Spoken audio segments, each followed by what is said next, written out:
Hi, I'm Dr. Steve Klein from the Department of Communication at the University of Missouri. Welcome to the latest in a series of online video lessons intended to introduce you to the liberal art of rhetoric.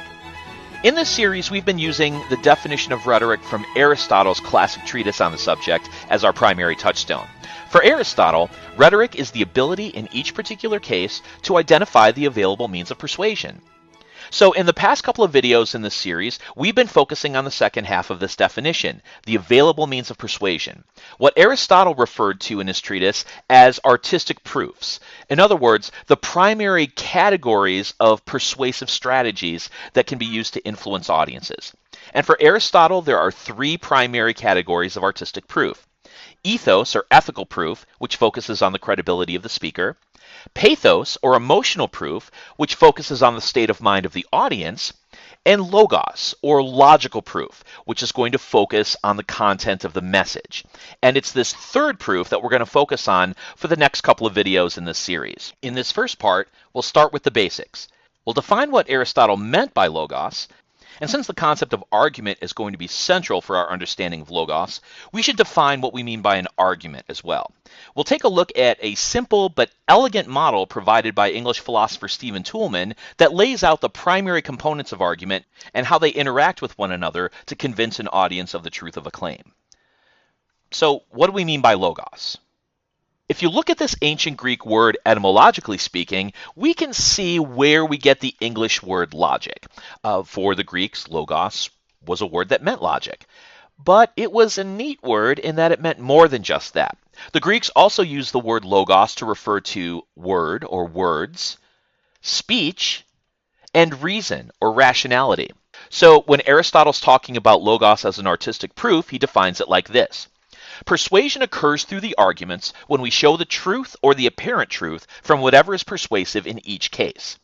And so for Aristotle, we're talking about persuasion through argument, intellectually convincing an audience that the position that we're taking is true. So, if logos is about argument, what's an argument? An argument is a claim or a conclusion supported by reasons and offered to an audience for acceptance. A model of argumentation from the English philosopher Stephen Toulmin in his Uses of Argument, published in 1958, can give us a helpful sense of understanding what an argument needs in order for it to count as an argument.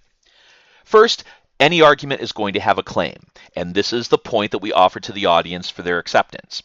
In order to do that, we're going to need evidence, some kind of supporting material that's going to ground our claim. When we think about evidence, we generally think about factual information. And of course, sound factual grounding for arguments can be fundamental to convincing our audience from the standpoint of logos. But evidence doesn't necessarily always have to be fact. We can also count opinions as evidence that can logically ground a claim, depending on the nature of the opinions. If we're talking about expert testimony, for instance, evidence that comes from the informed opinion of someone that has specialized knowledge in a subject matter.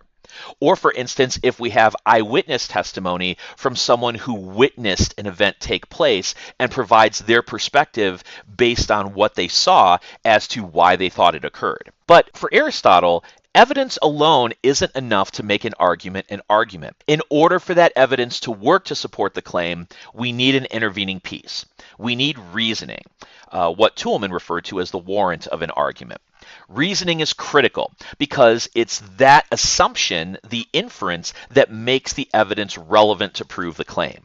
It provides an opportunity for us to intellectually leap from what we can see as true to accepting the claim that isn't necessarily on its face true. Sometimes an arguer is going to need to provide some explanation to help the audience understand why the evidence proves the claim. In other instances, the reasoning is something that the arguer can leave implicit because the audience is going to be able to fill in the inferential blanks to see why the evidence proves the claim. Let's take a look at a basic example of argument to see how this model functions. And this argument's going to come from President George W. Bush's address announcing the start of the Iraq War on March 17, 2003. He states in the speech, The cause of peace requires all free nations to recognize new and undeniable realities. In the 20th century, some chose to appease murderous dictators whose threats were allowed to grow into genocide and global war. In this century, when evil men plot chemical, biological, and nuclear terror, a policy of appeasement could bring destruction of a kind never before seen on this earth. Terrorists and terrorist states do not reveal these threats with fair notice and formal declarations, and responding to such enemies only after they have struck first is not self-defense, it is suicide. The security of the world requires disarming Saddam Hussein now. So this passage illustrates the primary rationale that President Bush had for invading Iraq in 2003. Let's take a look at how this functions as an argument. First of all, take a look at the statement in red at the bottom of the paragraph. The security of the world requires disarming Saddam Hussein now. We'll take that as the primary conclusion that Bush is trying to support, and then let's take a look at a couple of specific pieces of evidence Bush is using in order to justify this claim. First, this point about 20th century appeasement, and secondly, this point about the use of chemical, biological, and nuclear weapons with regard to appeasement. So let's take the first argument. The claim, the security of the world requires disarming Iraq.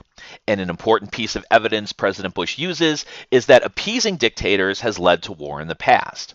Now, in order for this argument to make sense, we need an intervening bit of reasoning. The reasoning here is not something that Bush states out loud, but is implied based on the nature of the argument.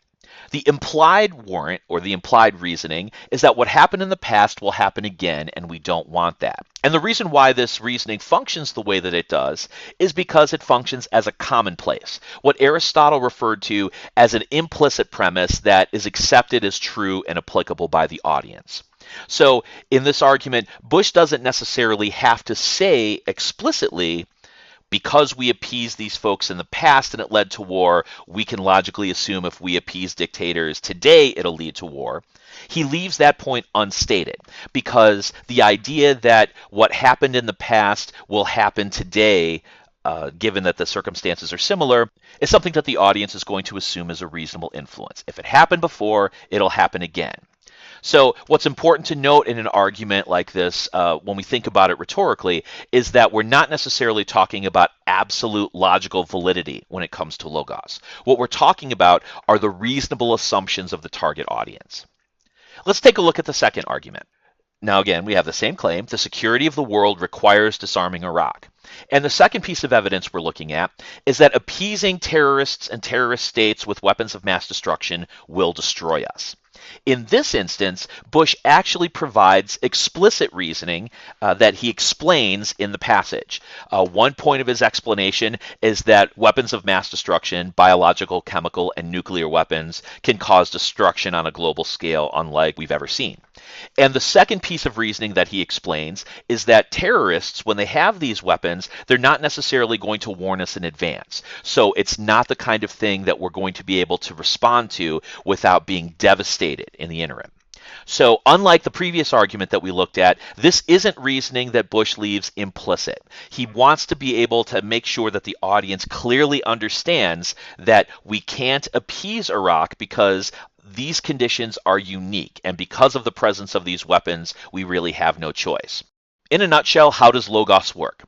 Well, we've got two primary forms of argumentative reasoning that Aristotle describes are at the core of pretty much any rhetorical argument. Argument by example, which we'll also talk about as argument from sample, as well as an argument from enthymeme, or rhetorical syllogism.